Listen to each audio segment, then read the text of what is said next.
11th January 2013.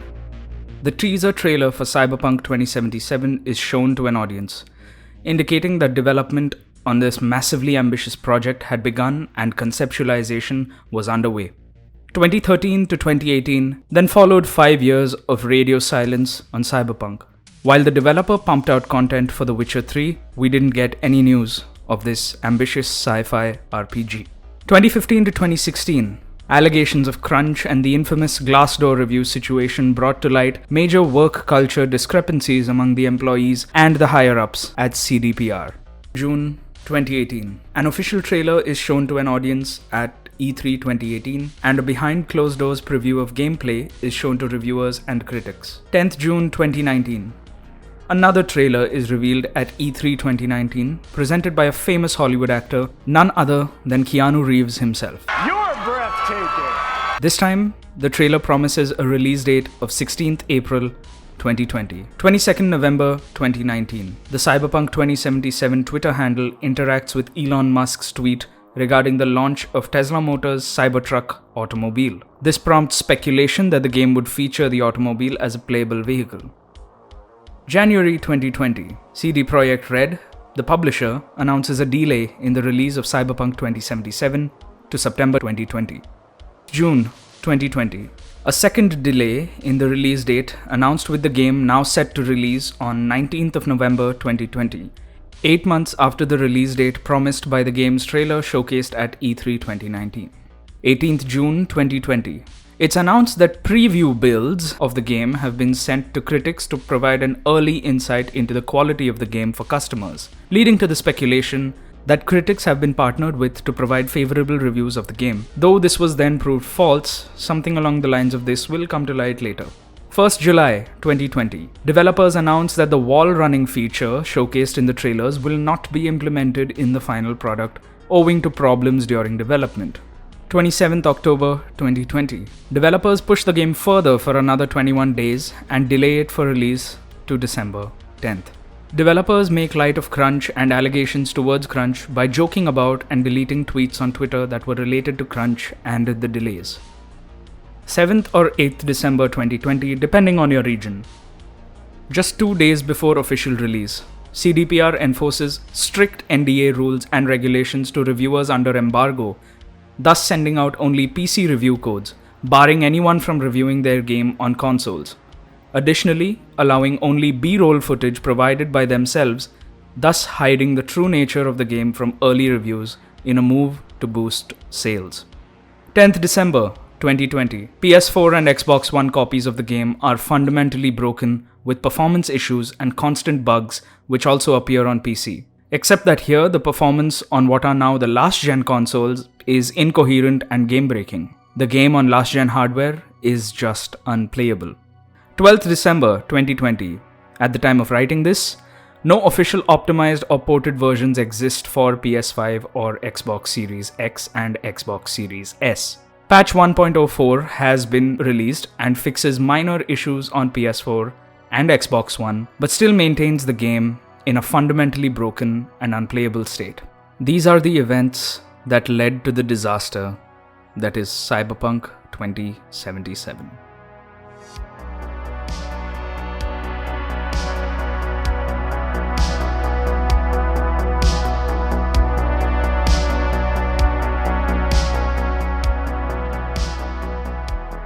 The funny thing is, the 10-year-olds who wanted to play Cyberpunk 2077 the very second they announced it are now old enough to play it today.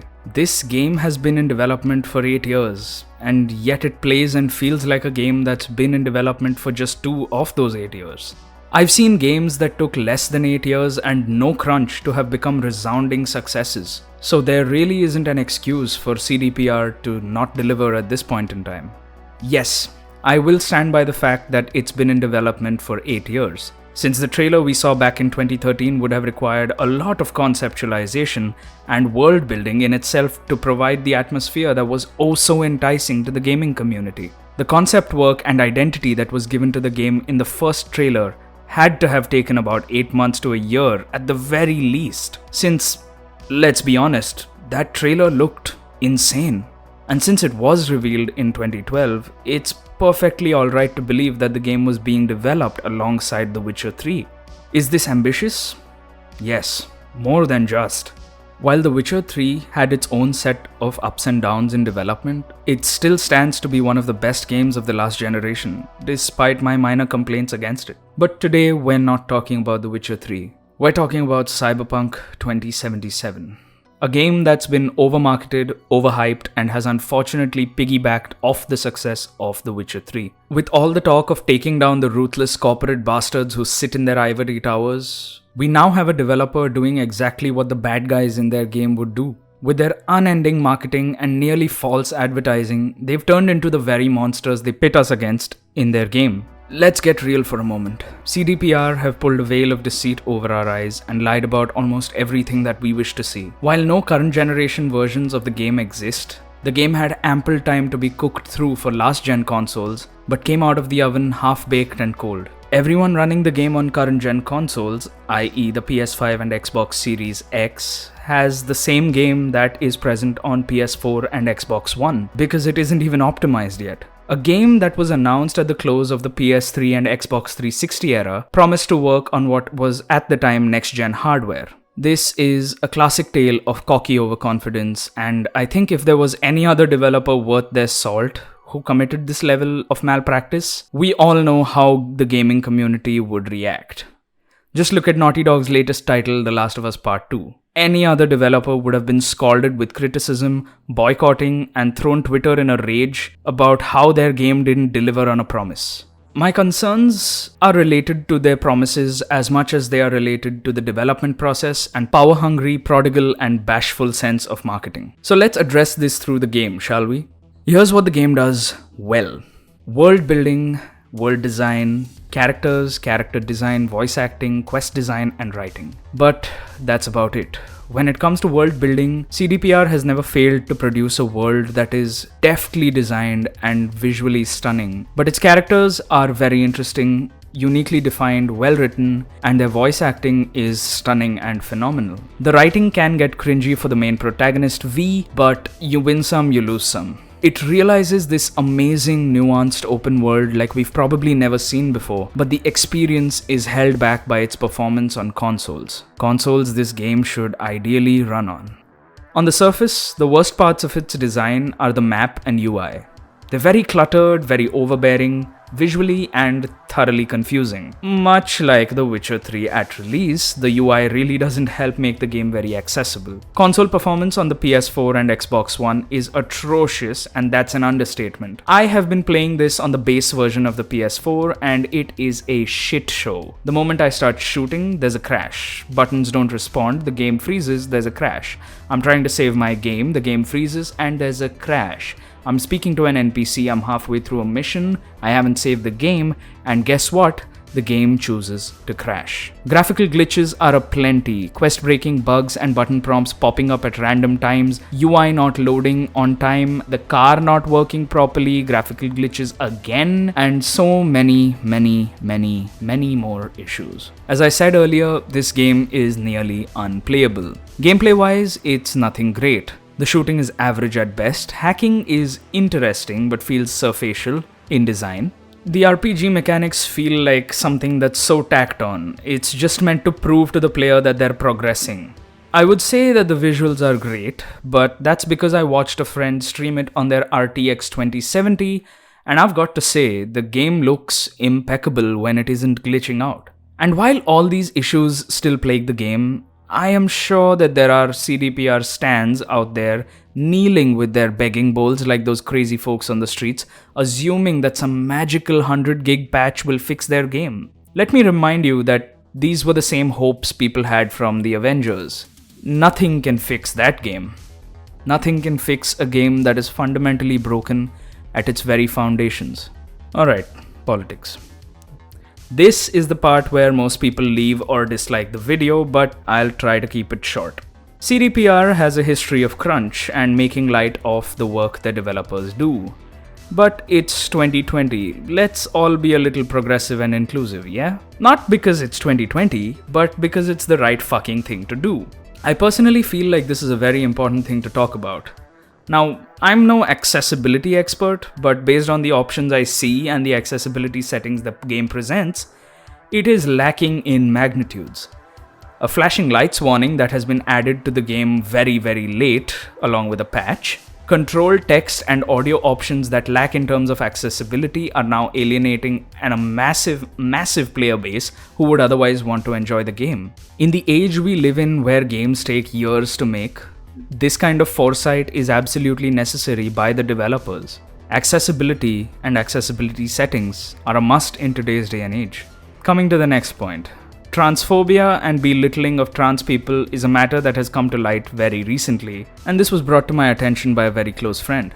Giving your character a circumcised penis in the game locks out romance options, which, if we're talking about in the political sense, can be severely condemning since it could be construed as Islamophobic or even anti-Semitic at times. Now, believe me, I'm no social justice warrior, but it seems essential to keep in mind these things when you do buy a game. Think of it this way. Ubisoft had their sexual abusers and misogynists taking control over every development process. Naughty Dog imposed heavy crunch, and now CDPR's fraudulent marketing and inconsiderate behavior towards many communities is shaping the future of the games industry. These are systemic issues that are no more or no less than the others. And if it's not something you wish to fight against, that's cool. I'm not telling you to be supremely political. But it's wise to keep an eye out for things like these when they come to light. When I look at games today, I don't want any of them to be failures. I fucking love video games. And if it were up to me, I'd magically make every game perfect. Make sure every developer slogging away at their tables makes their paycheck in full, regularly, and gets to see their family after 5 in the evening. It's like going for a comedy show almost, you know? You're always rooting for the comedian who comes on stage to make you laugh. You don't want them to fail. You've paid for the ticket after all. It's like that for me with video games. Cyberpunk 2077 is not the game any of us expected, and it certainly isn't what was promised. Is it good? Yeah, I guess it is. It's alright. Is it a groundbreaking masterpiece? No, I think Deus Ex Mankind Divided does these themes a lot better and attempts to tell a more contained and streamlined story. But this isn't my final verdict on Cyberpunk 2077. And depending on its playability and when I actually get to finish the game on a base PS4, there may or may not be a final verdict on Cyberpunk 2077. I'm trying to play it with the latest patch 1.04 at the time of writing this, and it has become marginally playable. It's interesting, and yes, quite enjoyable, but it isn't a phenomenal game changer, game of the generation material. There are better games out there that were released this year and years before. And I'll be listing the 5 best ones of this year soon enough. I hope to see you then. This is Kedar, signing off. Also, like, comment, subscribe, dislike, share, hate, fuck, whatever.